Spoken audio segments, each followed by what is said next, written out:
I think it all started when I had first gone to my grandmother's house when I was really young, and I used to see all these really amazing paintings in her house, and whenever I found out that my grandmother did it, I was just so inspired to want to be able to do that. And I knew art was in my genes because I always had a passion for just grabbing anything, whether it be crayons or paper, and scribbling on whatever I could, and just wanting to be as good as her.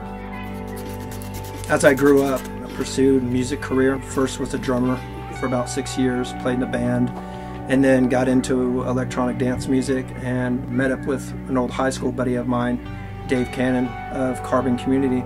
We ended up forming a band together, making music while I was still doing art. I did that for about 6 years, played some of the biggest venues around the world. For our very last show, did American Airlines Center with Public Enemy and Common.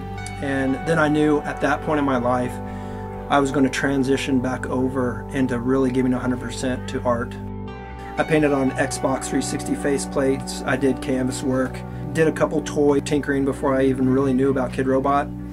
And when I did my first show, I actually sold all my pieces, and I was totally floored and shocked, and I didn't even know where to go from there. So I figured if it isn't broke, then why try to do something different? And it's one of the most challenging mediums that I've ever messed with.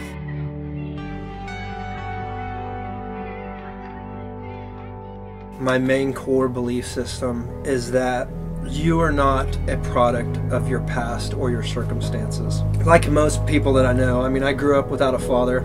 Although it was hard, you know, not growing up with a father, being able to see the strength that my mom had and really just give her all to help me become who I am as an artist and everything else like that, it was really inspiring to me, because whenever I would feel any pain or sadness or anything, when I'd start to think about that, so commonly you hear people be like, oh, well, you know, I'm here in my life because I didn't have this as a kid. This is why this has happened. And so, although that's true in a lot of cases, I wanted to make my main belief of I am what I make out to be and what my outcome was.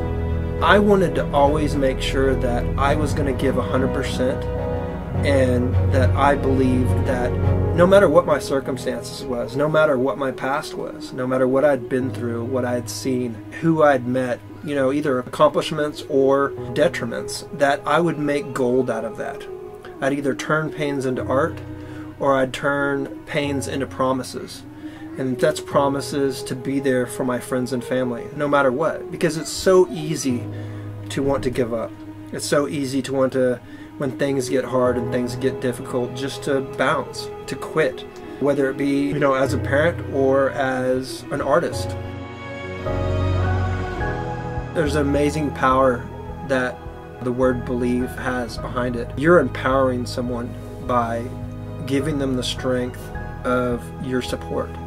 And in giving and believing in someone, you just put them in a whole nother place. So that's kind of what I wanted to manifest, is just believing that I would become this and I wouldn't become this, and just really strategically structuring out who I was going to be as a human being, as an artist, and as a father.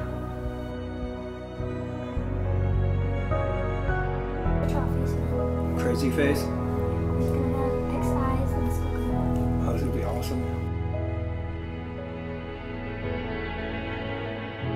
One of my boys would come over and be like, oh, Dad, you should totally do a bunny with rockets coming out of his back. And I'd be like, oh, yeah, sure, why not? And so it became very natural to keep them incorporated in everything I did artistically.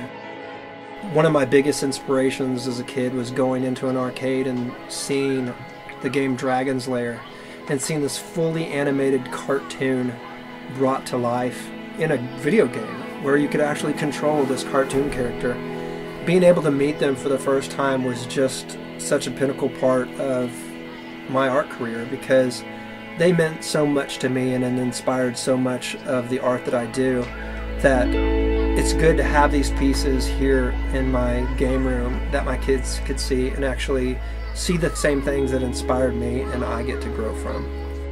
As a father, it's amazing just seeing my kids now get artistic. They're getting into music like I was. They're getting into art like I am, constantly doing new pieces and involving them with the Vinyl Thought shows and seeing them create their own work and grow independently as artists just makes me proud. It's just a huge legacy. Try to look at the camera. Wow, the Dallas art scene is probably the most interesting, amazing art scene about how it's evolving and where it's going in the future. It's like you could throw a rock and hit a day in Dallas that there's an art show or a clothing convention or something going on. There's something always going on in Dallas. But the way it's been traditionally broken down is that you've had the really nice fine art shows that are brick and mortar gallery, and then you have your shows that are in warehouses in the middle of Arlington, like the grassroots F6 shows. They're all about family and passion. I mean, I can't tell you just what a tight-knit group that was, that everyone there was starving artists and everyone there was very diverse in graffiti and b-boy and music and everything, and that was kind of my inspiration of keeping it all incorporated. And then you've got these middle tier art shows that are now kind of like a hybrid between fine art shows and then the really underground graffiti art shows. So you have these different tiers and levels of art shows all through Dallas, and most people don't even know about it. The way I see the shows end up evolving is that they're starting to cross-pollinate. You're getting different types of brands involved, whether they be urban or well-known clothing brands, and you're getting commercial brands as sponsors to these art shows. And the way I see Dallas evolving is that we're going to break down these walls and barriers that have really segregated out these different tiers. You'll see a lot more integration of clothing brands working together, music acts working together with these art shows, and doing more things. That becomes a bigger appeal to a larger demographic to come and know about these things. It's just helping it become a big mix, you know? It's so much better whenever you could go there and see a little bit of everything. I think you get more cultured, you get more educated, and I feel like art in itself is something that shouldn't be compartmentalized. It's something that should be shared with all demographics.